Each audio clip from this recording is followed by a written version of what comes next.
नमस्ते दोस्तों, हम जा रहे हैं शहर। गीत गावा अच्छा लगे लाइक सब्सक्राइब कमेंट बॉक्स में ज़रूर बताएं।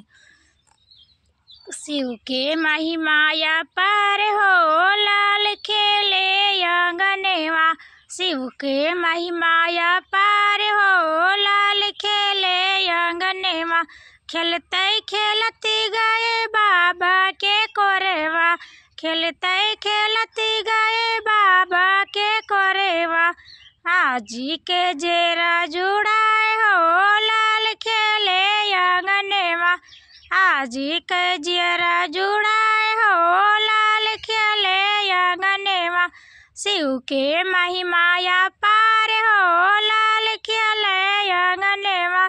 खेलते खेलती गए पापा के कोरेवा। खेलते खेलती गए पापा के कोरेवा। मम्मी के जेरा जुड़ाए हो लाल खेले अंगनेवा। मम्मी के जेरा जुड़ाए हो लाल खेले अंगनेवा। शिव के महिमाया पार हो लाल खेले अंगनेवा। खेलते खेलती गए चाचा के कोरेवा। खेलते खेलती गए चाचा के कोरेवा। चाची के जेरा जुड़ाए हो लाल खेले अंगनवा। चाची के जेरा जुड़ाए हो लाल खेले अंगनवा।